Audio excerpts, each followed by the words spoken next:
최근에 에코프로 머티리얼즈가 포항에 제2공장을 준공했습니다. 니켈 15,000톤, 코발트 2,400톤, 망간 2,400톤을 추가로 확보할 수 있게 됐고요. 이를 통해서 전구체 원료 공급 체계를 새로이 구축할 수 있게 되는 거죠. 원래 기존에도 있었지만 추가로 확보를 하게 되는 겁니다. 물론 에코프로 머티리얼즈 자체로도 좋긴 한데 이전에 한번 포스코 퓨처엠이, 과거에는 포스코 케미컬로 불렸죠. 작년 중순부터 주가가 좀 올라가기 시작했던 모멘텀이 포스코홀딩스에서 과거에 아르헨티나 염호를 사뒀었고 그 염호에서 수산화 리튬이 나오기 때문이다. 그때 당시에 실제로 홀딩스보다 퓨처엠이 먼저 오르기 시작했어요. 결과적으로 더 많이 올랐고요. 그 이유는 정작 그 원자재를 만들어내고 가공하는 기업보다 그걸 활용해가지고 안정적으로 공급 조달받고 생산해낼 수 있는 포스코 퓨처엠이 오히려 호재였던 거죠. 전 이번 거도 똑같은 맥락이라 봐요. 에코프로 머티리얼즈가 포항에 제2공장을 준공을 하고 나서 니켈, 코발트, 망간을 추가 확보할 수 있게 된다면 결국에는 이걸 쓰게 될 에코프로비엠 입장에서 안정적인 공급 체계를 구축할 수 있게 됩니다. 말 나온 김에 니켈, 코발트, 망간의 최근 가격을 보면 굉장히 많이 떨어져 있죠. 그래서 이에 대해서 일각에서는 니켈, 코발트, 망간이 떨어지는 것과 전체적인 전기차 수요와 혹은 공급에 연관성을 찾고자 하라고 하는데, 저는 개인적으로 얘네가 값싸게 지금 가격이 유지가 되는 이유는 니켈, 코발트, 망간을 6대 2대 2 비율로 섞어서 양극재를 만들 때요, 만약에 니켈, 코발트 6대 2대 2를 섞은 이 양극재가 전체적으로 가격이 10% 상승했을 때 총 양극재 원가에 얼만큼 영향을 미쳤는지 봤는데 NCM 10% 상승당 양극재는 2.4% 상승합니다. 결국에 이 NCM이 매우 중요한 원자재이긴 한데 얘네는 리튬에 비하면 막 없어서는 못 쓴다, 막 없어서 안 달랐다, 이 정도 수준은 아닌 거죠. 그러니까 결국에 어떤 가격을 형성하는 요인이 수요와 공급에 있잖아요.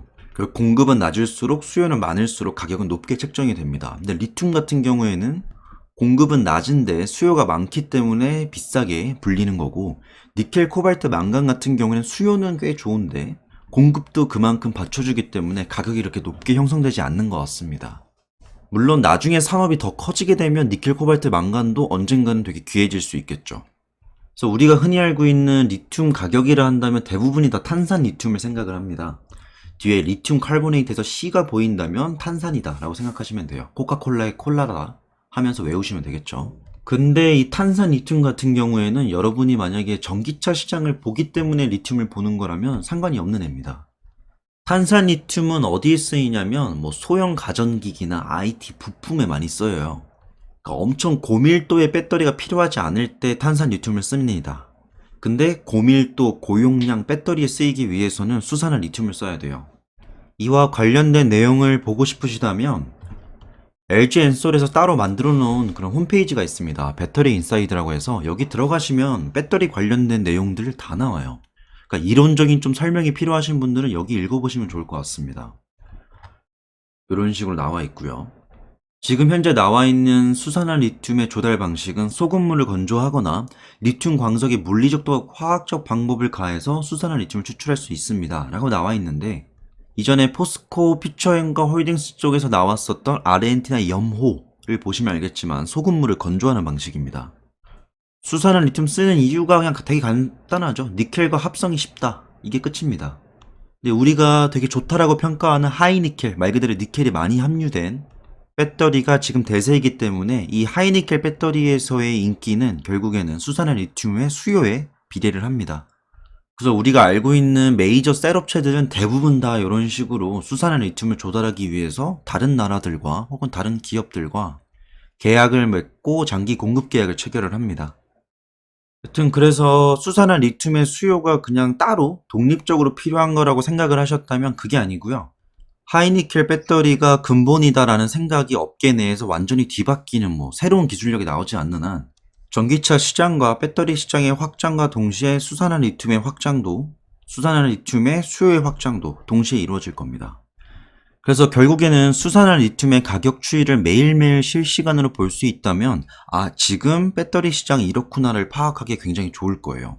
근데 현재로서 오픈되어서 되게 편하게 검색할 수 있는 거는 탄산 리튬입니다.